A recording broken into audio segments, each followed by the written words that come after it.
자, 다시 이제 4차입니다. 자, 3차까지 끝냈죠. 이제 바울 4차 선교, 사도 5기. 성경이 보면은 사도행전 22장부터 28장. 그리고 이제 선교, 4차 선교 이야기를 정리하고 이때 기록된 7권의 책들. 그래서 옥중서신 4권, 목회서신 3권을 우리가 이제 보게 되겠죠. 그럼 4차 선교부터 봅니다. 자, 4차 선교는 3차 선교하고 다르게 출발점이 예루살렘이라 그렇게 말씀을 드렸습니다. 1차, 2차, 3차는 다 여기 안디옥이죠. 안디옥. 수리아 안디옥. 이게 수리아 지역이니까 수리아 안디옥이죠. 그러나 4차 선교의 출발점은 여기 예루살렘이다. 출발하기 전에 약 2년 동안 예루살렘에 잡혀 있습니다. 3차 마칠 즈음에 바울은 예언을 듣죠. 누구한테 듣나면 성령이 말하는 예언을 듣고 아가보 예언자 아가보가 예언한 예언을 듣죠. 너 예루살렘에 가면 포박당할 거다, 잡힐 거다, 결박당할 거다 하니까 바울이 개의치 않습니다. 내가 포박 결박뿐만 아니라 내가 죽을지라도 죽을지언정 그 복음을 전하는 데는 복음을 전하는 일은 그만두지 않겠다. 뭐 그런 식의 얘기를 해서 예루살렘에 갔고 그 예언자 아가보 예언가 성령님이 말씀하시는 대로 결국은 이렇게 잡혀서 약 2년 동안 머물게 됩니다. 감옥에 있죠. 그러나 아주 죄인으로 결정나지 않는 미교수로 있게 되겠죠. 있으면서 이제 7부류의 사람들과 대화를 합니다. 예루살렘에서. 그래서 7부류의 사람들. 야유, 천공, 벨베야. 저는 그렇게 외웠습니다. 야유한다. 천공, 벨베아.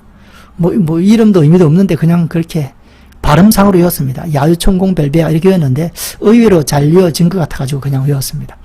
야고보와의 대화, 유대인과의 대화, 천부장, 공회, 벨리스 총독, 베스도 총독, 아그리파 2세와의 이제 바울과의 대화가 이어진다라는 거죠. 뭐 여기서 이제 조금 좀 이동은 있습니다. 그러나 우리 스케치간 생략하고 그냥 예루살렘이라고 했습니다. 디테일하게 들어가면 조금 이동이 있습니다. 자, 야고보 이제 만나서 어떤 얘기를 하느냐? 사역을 보고합니다. 야고보한테. 야고보는 누구냐? 예루살렘 교회의 지도자입니다. 당회장쯤 되나요? 담임 목사, 지도자입니다. 영적 지도자죠. 주의 형제 야고보입니다. 핍박을 당했을 때, 예루살렘 초대교회 핍박을 당했을 때, 히브리파 유대인은 핍박을 당하지 않았다 그랬죠. 헬라파 유대인들이 핍박을 당해서 이제 퍼져나갔고, 스데반이 핍박을 당해서 순교할 때, 그러니까 이 야고보는 히브리파 유대인이기 때문에 그대로 남아 있었던 것으로 여겨지고, 그가 계속 예루살렘의 지도자로 있을 때였습니다. 그래서 바울이 와서 사역을 보고 쭉 합니다. 이방 가운데 하신 일들을 낱낱이 말하니 사역을 보고했죠. 자, 그리고 이제 이 야고보가 바울한테 권면을 합니다. 결례, 율법이죠. 율법을 행하기를 권면합니다. 근데 여기는 이제 제가 볼 때는 분명히 문제가 있었다라고 보여집니다. 그래서 함께 결례를 행하라, 바울아. 그는 모든 사람들이 그대에 대하여 들은 것이 사실이 아니고 그대도 율법을 지켜 행할 줄로 알 것이라. 자, 핵심은 이겁니다. 바울이 율법을 지키지 않고 믿음으로 구원받는다 이 얘기를 한다고 사람들이 알고 있어서 유대인들은 그것 때문에 이제 핍박을 하죠. 우리가 예루살렘 종교회의를 공부했지만 비록 예루살렘 초대 종교회의에서 구원받기 위해서 결례가 필요 없고 할례가 필요 없다라고 판결을 했음에도 불구하고 그 수백 년 동안 내려온 그 전통, 그 어떤 사고방식이 바뀌어지지 않죠. 유대인들은. 그래도 할례를 받아야 돼라고 생각을 하고 있었는데 바울이 할례를 율법을 지키지 않고 구원받을 수 있다라고 얘기함으로 유대인 그렇지 않으로 해서 이제 핍박을 받고 있죠. 또 넌 그렇지 않은데 마찬가지겠죠. 유대인들한테 핍박을 받았습니다. 일단. 그러니까 그게 안쓰러워서 그랬는지 야고보는 결례를 행하라. 머리를 깎아라. 결례의 의미에서 머리 깎아라. 그러면 그대도 율법을 지켜 행하는 줄 알지 않느냐. 그러면 조금 핍박이 적지 않느냐. 어쩌면 야고보는 인간적인 어떤 사랑의 관점에서 바울을 염려하는 의미에서 주어준 말이 아닌가, 그렇게 이해가 되고, 그런데 여기서 바울이 그대로 행합니다. 권면을 받아들여요. 그래서 그것은 바울의 실수다, 저는 그렇게 봅니다. 바울의 실수가 없다고 보는데 이게 실수다. 지금까지 그렇게 전해왔던 그 복음의 내용이 율법이 아닌 믿음으로 구원이라는 것을 전해왔는데, 또 율법을 행함으로써 많은 사람들한테 또 헷갈릴 수 있는 그런 행위가 아닌가라고 생각이 되는데, 해석은 이제 조금 각자가 다르게 할 수도 있습니다. 제가 볼 때는 아무리 그렇다 하더라도 율법을 직행해버리면 믿음으로 구원받은 이방인들의 입장에서 보면 이거 뭐지? 라는 생각이 들죠. 그래서 율법을 행해야 되나? 이런 오해를 심어줄 수 있는 행동이죠. 그것이, 그러니까 워낙 바울이 핍박이 심하니까, 좀 뒤에 가보면 알겠죠.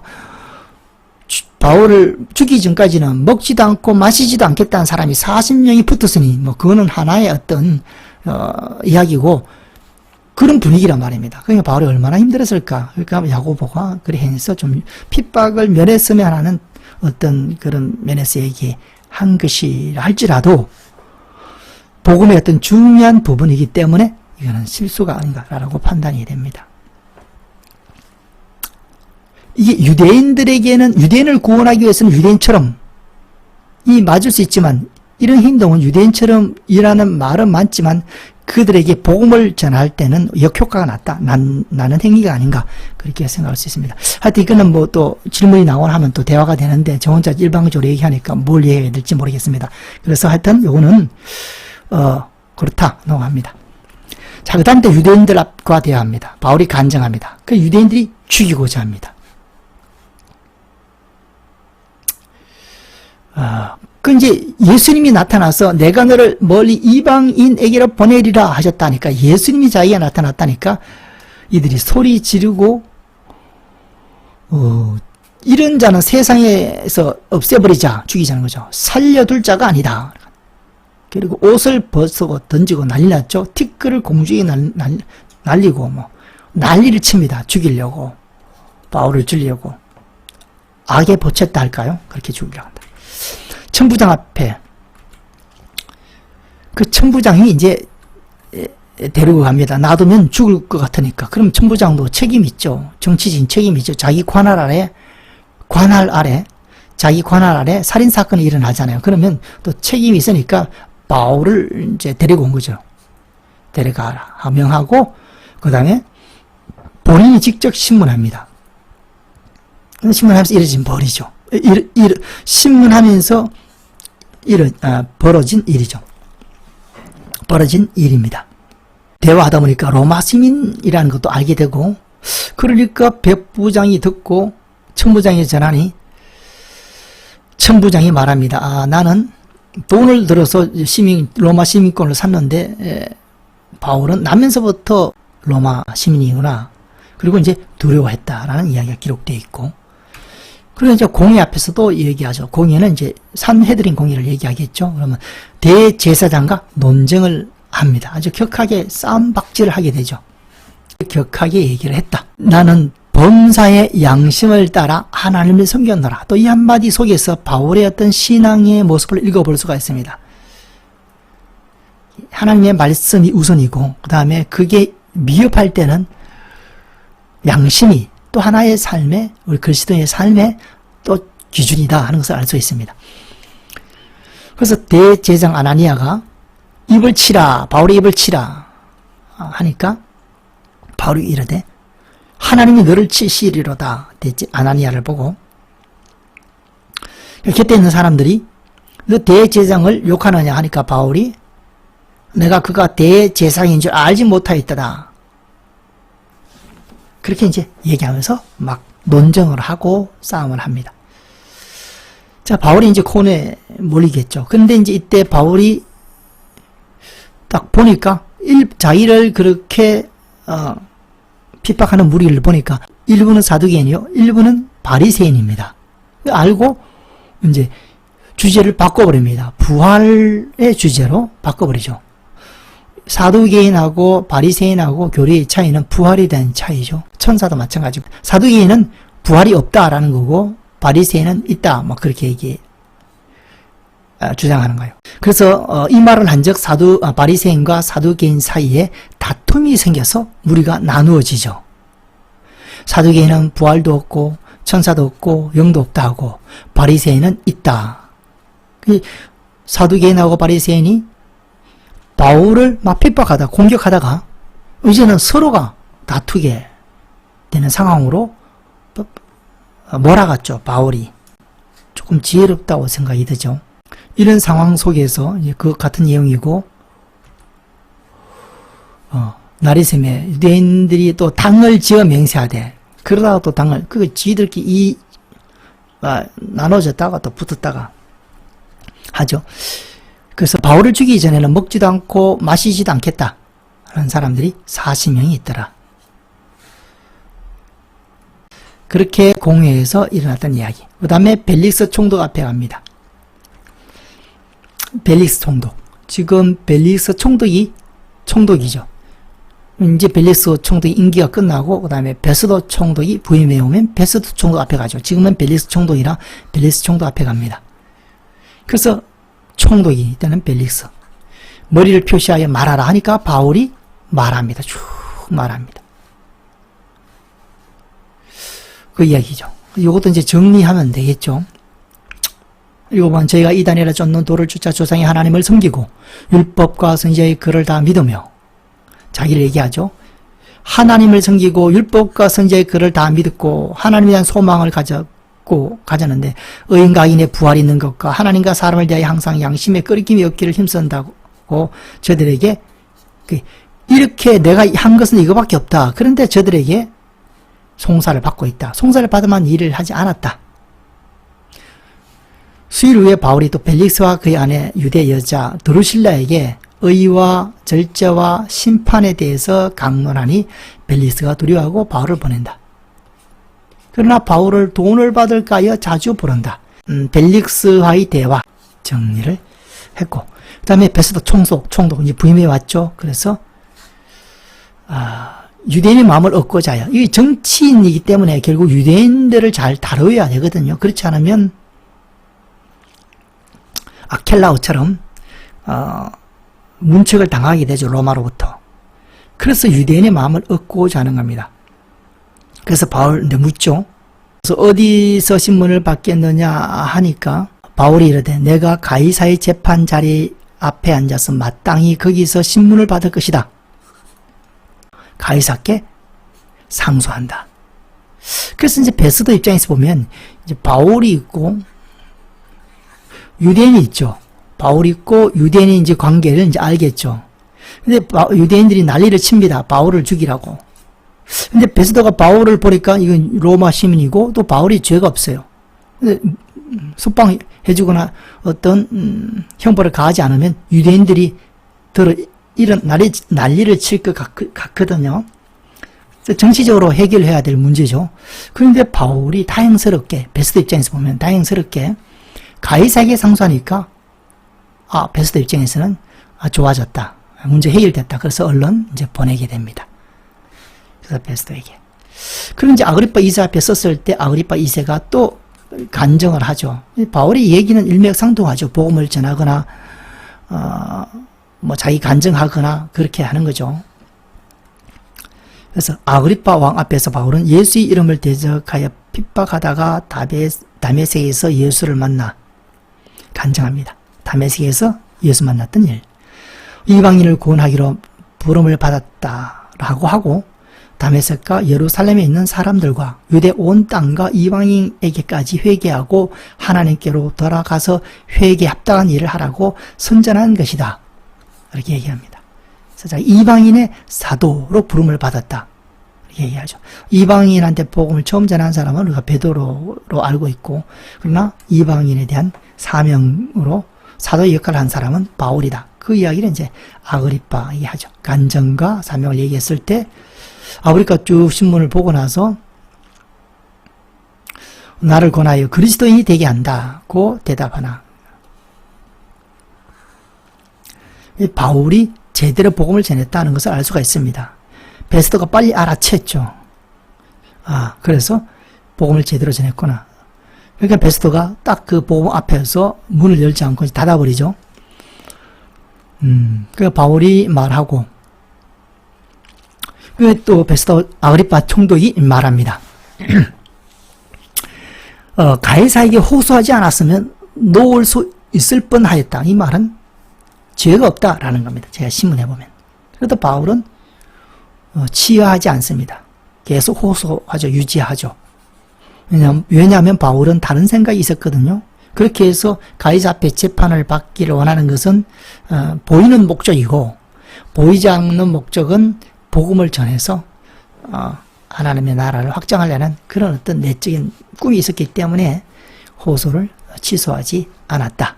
그게 이제 7부의 사람들과 만나서 얘기한 바울의 이야기다. 그리고 이제 떠납니다. 떠날 때 어떻게 떠나느냐? 백부장이 이제 리더자입니다. 백부장이 지도자가 되어서 100명의 리더인가요? 떠나게 됩니다. 그레드 섬의 미항에 도착했을 때 이제 하나의 사건이 일어납니다. 지나간 도시는 그냥 생략하고, 이때 어떤 일이 일어나냐면 여기 머물렀는데 이제 머물렀다가 다시 이제 출항해야 되냐 마냐 하지 말아야 되냐 하는 그런 문제가 생겼을 때 결정권자가 있고 리더인 그 백부장이 의견을 듣죠. 그래서 선주의 말도 듣고 바울의 말도 듣습니다. 백부장이. 근데 두 얘기를 듣고 바울과 선주가 상반된 얘기를 하죠. 선주는 떠나도 된다, 떠나자 했고, 바울은 떠나지 말자 이렇게 얘기를 했을 때 백부장이 선주의 말을 듣고 출항합니다. 이제 하다가 이제 어려움을 당하죠. 그 이제 팩트고 그 객관적인 사실이고, 그 백부장의 입장에서 볼 때는 그 바울보다는 아무래도 선주, 평생을 선장으로 살았던 선주의 말을 듣는 것이 합리적이겠죠. 그래서 이제 선주의 말을 듣고 이제 출항하게 됩니다. 그 이야기가 쭉 나오죠. 그래서 사도행전 27장 8절에서 12절까지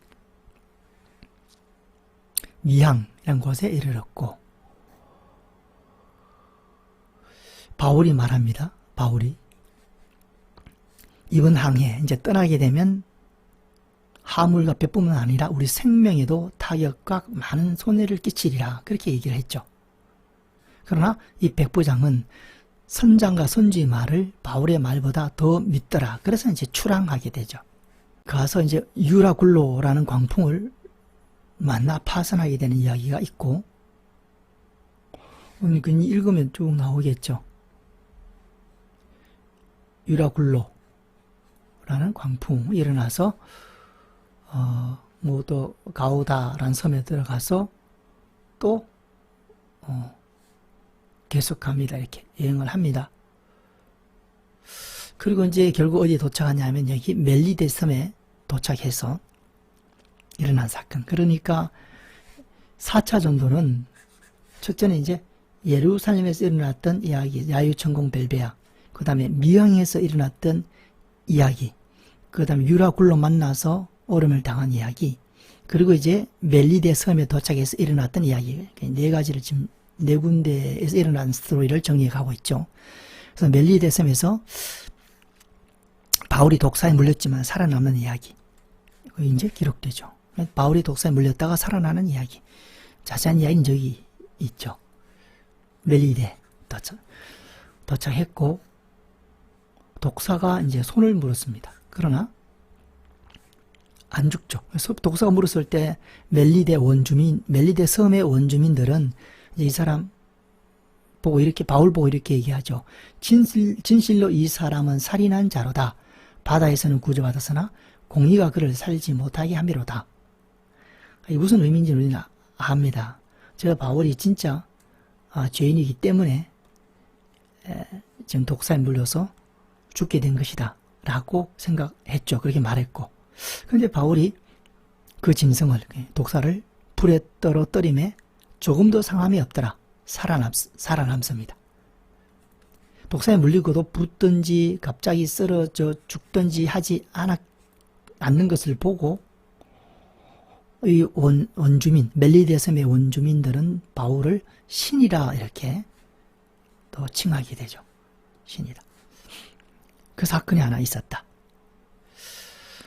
그 다음에 이 멜리데셈에서 어떤 일이 일어났냐 하면 보볼리오의 부친 열병과 이지를 또 고칩니다. 바울은 죄수의 몸으로, 미결수의 몸으로 재판받으러 가는 그런 어떤 상황 속에서도 또 사역을 계속 이어갔다 하는 것을 우리가 볼 수가 있습니다. 어떤 상황이 있든지 바울은 이렇게 죄수의 몸이 아닐 때는 또 나름대로 또 열심히 사역을 했죠. 에베소에서 왕성한 사역을 했고 곳곳마다 굉장히 왕성한 사역을 했고 죄수의 몸으로 잡혀가는 그 와중에서도 역시 사역은 진행됐고 그리고 감옥에 갇혀 있었을 때도 여전히 그 사역을 진행하고 있는 것을 볼 수가 있습니다. 옥에 갇혀 있었을 때는 옥중서신을 써서 또 하나님의 일을 감당하고 환경은 다양하게 변했지만 바울이 처한 환경은 다양했지만 그 다양한 환경 속에서도 바울은 변함없이 그에 맞는 하나님의 사역을 쭉 진행해 왔다 하는 것을 우리가 배울 수가 있습니다. 그래서 우리도 이 세상은 자꾸 변하죠. 지금은 코로나 시대의 어떤 상황이지만 다음엔 또 다른 시대의 상황이 다가올 수도 있고 그러나 시대가 바뀌고 환경이 바뀌더라도 하나님의 사역은 계속 진행되어져야 되는구나 하는 것을 바울을 통해서 우리가 볼 수가 있죠. 이제 형태는 다르겠죠. 바울이 옥에 갇혔을 때는 그렇게 풀렸을 때와 같이 그렇게 사역은 못했죠. 그러나 옥에서 할 수 있는 사역, 성령이 감동되어 하나님의 말씀, 편지를 쓰는 그 사역은 또 감당하고 있죠. 그래서 우리도 상황 속에서 그에 맞는 옷을 입어서 사역을 계속 진행해 나가는 지혜가 필요하다는 겁니다. 지혜와 어떤 끈기, 꾸준함 이것이 우리에게 필요하지 않을까. 그것을 바울을 통해서 우리가 배워야 할 모습이다. 이렇게 볼 수 있습니다. 그래서 멜리데셈에는 이 두 가지 사건이 일어났다. 열병과 이지를 고칩니다. 열병과 이지. 보볼리오의 부친 아버지의 열병과 이지를 고치는 그런 사역. 병 고치고 그다음 말씀 전하는 이 사역은 계속 진행되어 왔다. 그 다음에 수라구라에 도착해서 했고 그 다음에 어디를 가느냐 이제 이탈리아 반도에 들어가서 로마에 도착합니다. 로마. 여기서 도착해서 복음을 또 전하죠. 도착한 이야기 쭉 기록되어 있고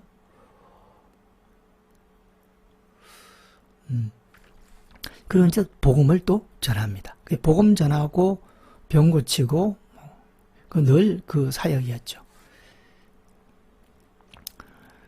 자, 복음을 전하니까 그 말을 믿는 사람도 있고 믿지 아니하는 사람도 있다. 늘 이 반응은 있죠. 이 평범한 스토리 우리가 늘 읽고 있는 스토리지만 우리 현실적으로 늘 닥쳐오는 이야기입니다.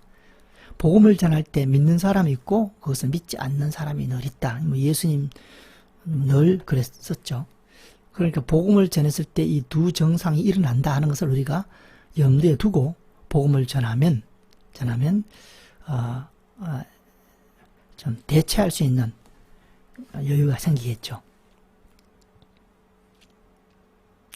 그래서 서로 맞지 아니하여 흩어질 때 바울이 한 말로 이르되 바울이 이제 또 말을 하죠. 선지자 이사야를 통하여 너희 조상들에게 말씀하는 것이 옳다 하고 이제 설교를 하네요. 설교 스타일이 지금처럼 비시디아 안디옥에서는 여긴가 이쯤 있나요? 비시디아 안디옥에서는 출애굽부터 쭉 하나님의 역사하신 그 파노라마식 성경 스케치식의 어떤 설교를 쭉 했다면 여기서는 로마에서는 사도행전 28장에서는 그 구약의 이사야의 글을 인용해서 또 이렇게 메시지를 전하고 있는 바울을 볼 수가 있다. 그 바울이 메시지를 전하는 스타일, 형태가 약간 다른 것을 볼 수가 있다. 그래서 이제 예수님도 또 구약을 많이 인용하셔서 또 말씀을 전하기도 하셨죠. 바울도 그렇게 했다 하는 것을 읽을 수가 있고, 그러니 이제 우리도 구약의 이야기를 가지고 메시지를 전할 수 있어야 된다. 그렇게까지 되기는 쉽지 않겠죠.